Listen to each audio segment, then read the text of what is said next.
Okay guys, so anticlimactic but nasa Manila na ako and first thing to do is to clean the dorm. So natapos ko na linis yung kama but there's still a lot more to. Okay, see y'all later. Okay, done na guys, as in done na lahat. Fix na lahat. I have my setup here. Simple lang. And then the bed and everything. So, dito ako until November for PNLE. Bye-bye.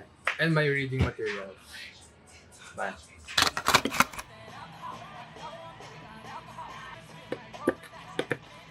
Dalawang pencil. Because may pre-intensive exam kami. Okay. First day sa top rank. Let's go. Hey guys, tapos na yung first day ng top rank and yeah, diagnostic test lang for NP1 and NP2. And then, pag ako matulog, I'll just eat again and then drink coffee and maybe study. I'll make sure to study or kahit konting notes lang. Okay, so tapos na kumain, mag-dinner, and then now mag-aaral ako for tomorrow's pre-intensive exam. Not heavy aral, just parang babasa lang, recall lang, because hindi ko naman matatapos aralin yung NP3 to NP5. But we're gonna be studying and I'm gonna be using again yung notes ko from third year, which is all collated dito. Like guys, andito lahat. From my third year notes, everything, it's here. Like, ito yung holy grail ko this review season. Even if I have a laptop, I really don't like na nasa digital lang yung notes ko. So, I have them printed out, I write them, ganyan-ganyan. So, they're all in here. And I use that technique or method since first year pa lang. And now na nag-review ako or nagre-review ako, it's very nice na lahat ng notes ko from first year is nandito sa akin. Like, I have it in here with me. And talagang muscle memory. I don't know, basta it just works for me.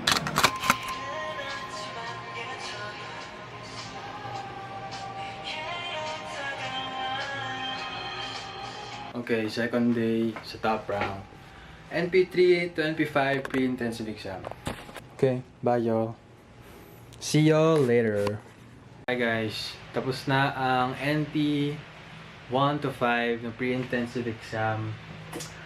Nakakapagod siya. Like, pagdating ng NP5 exam, I gave up. Like, may mga, this is so bad, but yeah, nawalan na ako ng sipag or kasipagan sa pagsagot. But, as long as it's finished and magkakaroon naman ng rationalization in a few days. So, it's been 6 hours again, pero nagpagupit ako for tomorrow for our graduation practice. Ay, wow, bakit dapat maganda na yung bukas, next week pa yung graduation, pero trim lang naman yan. I want to watch Maze Runner Death Cure kasi pinanood ko yung Scorch Trials kagabi. So I'm gonna watch that. Ayun, after eating. Today is Monday, the start of third week on top rank, and today's class and tomorrow is 1 to 5, so I have the morning to do stuff. So I'll try to be productive sa mga days. Sa mga times na to, I will be trying to do some personal backlogs. Personally sa psych, kasi maraming notes doon and gusto ko lang siya ayusin. I'm gonna do some backlogs. I'm gonna do some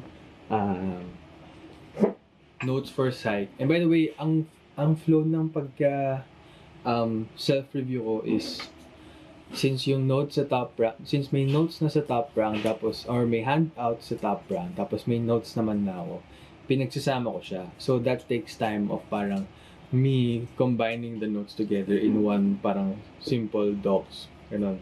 Then after that, I will then study by practice questions. Una, practice questions through Gemini, and then also, syempre, mga practice questions from references na talaga. So, Quizlet, Pero mainly sa Saunders, yun yung sabi ng lecturer namin before.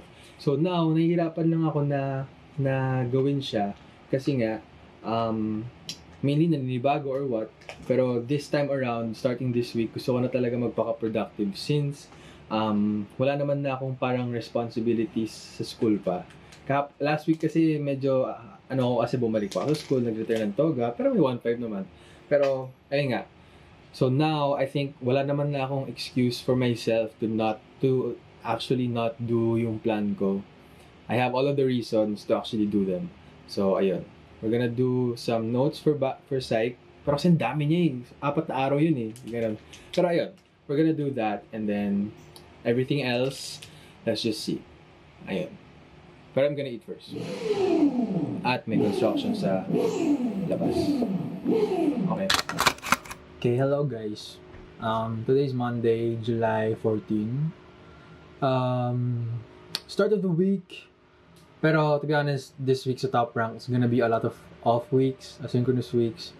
Today may class kami, and our next class would be on Friday if I'm not mistaken. Nagpalala move. Ako, ng mga gamit and food from Parañaque. Because I don't want to be spending a lot dito. That's fucking expensive. Pero I have this, and then I also have this. Ayan. Pero we're gonna be unboxing, unpacking yung mga bagay-bagay. So first is yung Walter Mart na bag. Tokwa! Tocino. Brownies, okay. Adobo. I think favorite of all time. Paksiw! Paksiw! Cause I don't wanna eat puro mga manok or what. These are all good for 1 week. Actually, more pa nga eh. Kaya ko tipirin. Pero